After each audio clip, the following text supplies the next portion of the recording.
สบายดีเนาะวันนี้ก็ได้มานครพนมก็ได้มาถ่ายภาพวิวงาม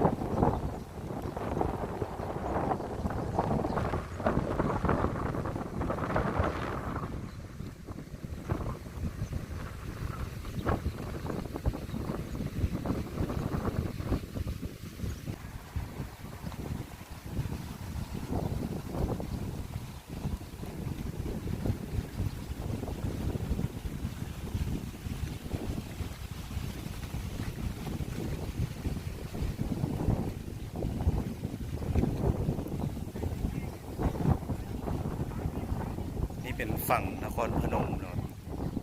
กงกันขามกับเมืองขมวนเมืองตะแคร่วันนี้อากาศกันหนาวพอสมควรมีลมฝั่งที่ค่อยยืนนี่อยู่ฝั่งนครพนมเด้อเดี๋ยวทางพ้นก็คือเป็นฝั่งลาวเนาะเมืองตะแคร่แก่งขมวน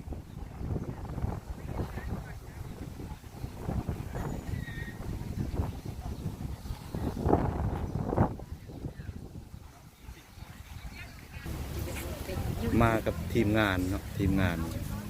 จะมีเน็ตเหรอโดเดอร์มี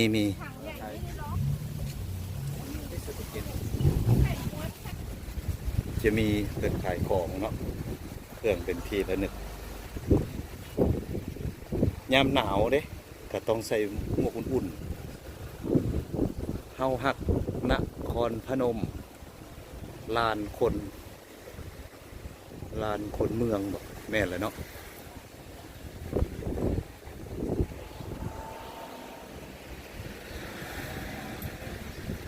สวยงามหลายแคมป์ของ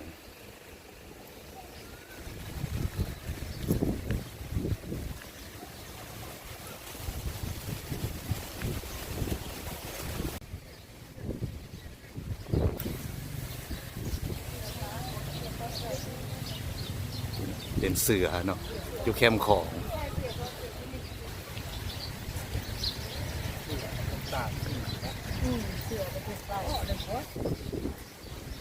สุดเขตแดนสยาม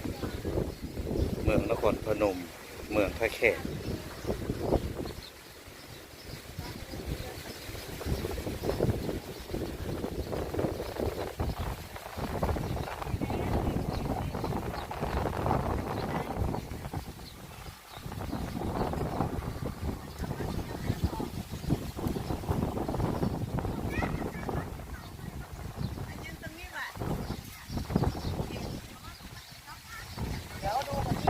ทีมงานของคอยก็อันนี้ลูก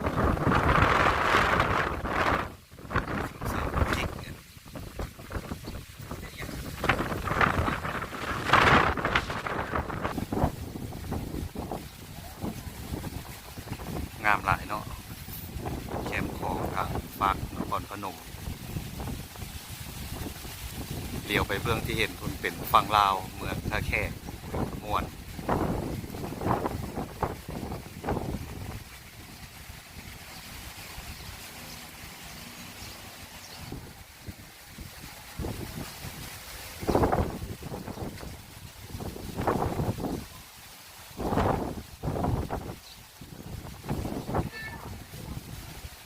หมูอุด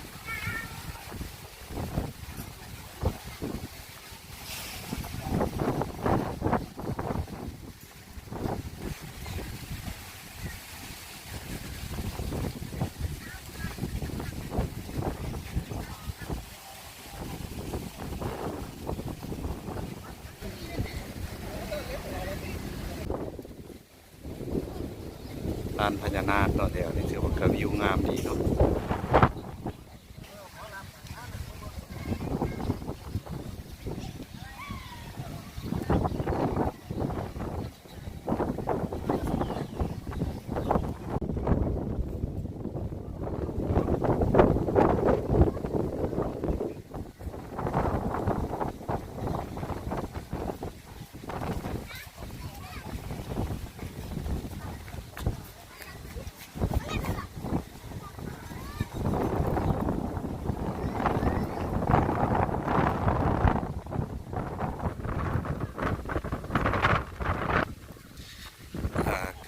ถือว่ามาฮอด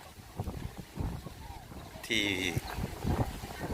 คนนักท่องเที่ยวมาเที่ยวอยู่นี่หลายเนาะก็คือพญานาคอยู่ที่ฝั่งนครพนมครับสวยงามมากเลยพี่น้อง